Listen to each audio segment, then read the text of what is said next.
next reader is her second go-around. She's going to fill us in because she left us hanging earlier. So now she's going to come up here and finish that very interesting chapter.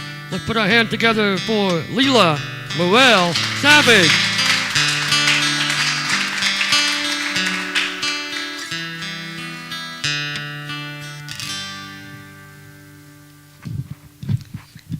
Okay, can you hear me in the back? All right. I stopped in the middle of that chapter, and I want to give you just a little bit of a background so you'll understand the last part of it a little bit.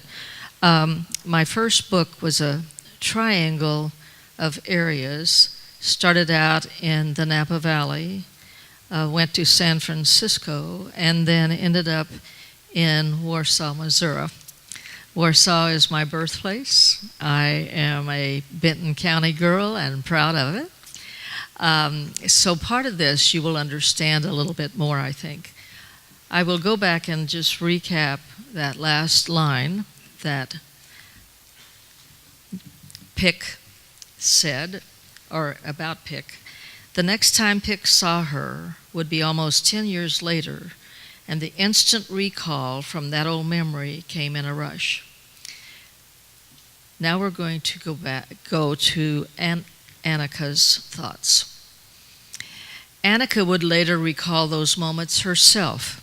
She never forgot her infatuations and those feelings generated by Pickford Sutter Marshall. She knew that he had become a writer after high school, but never saw Pick's name as a published author or journalist.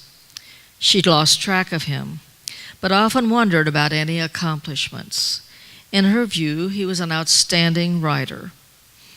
Upon graduation from high school in San Francisco, she enrolled at the University of Missouri in Columbia. The university's reputation for excellent journalism classes attracted her, as well as the fact that her mother's parents lived in the Ozark Mountains in a small farming community of Warsaw, Missouri, only an hour and a half away. Her summer vacations on her grandfather Jan's farm were a fantastic look at a lifestyle that was entirely different from her childhood in California. The university life was a good fit for her, and she eagerly entered into college activities. Enjoying challenging classes and making new friends created a special and precious time. The classes were stimulating, and her interest in writing escalated.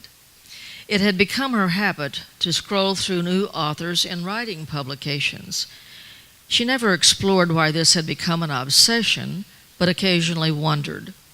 She had always read vicariously and loved following the success of new authors. Then a new name appeared on the bestsellers list, Diablo Sharp, which appeared to be a pen name. This novelist's first efforts became a bestseller, reaching the #1 spot seemingly overnight. Annika stopped by the campus bookstore one cold, dreary winter afternoon and was told of the unbelievable sales the new romance mystery book was generating. It was called You Bother Me. Interested, she purchased a copy and headed to her dorm room. Curled up with a cup of Earl Grey and covered by a hand-knitted afghan, she opened to the first chapter. The surrounding world receded, and she entered a romantic whirlwind. The description of the heroine leaped out at her. No, it couldn't be. But the words, "Whoa, not yet, cowboy," froze her hands.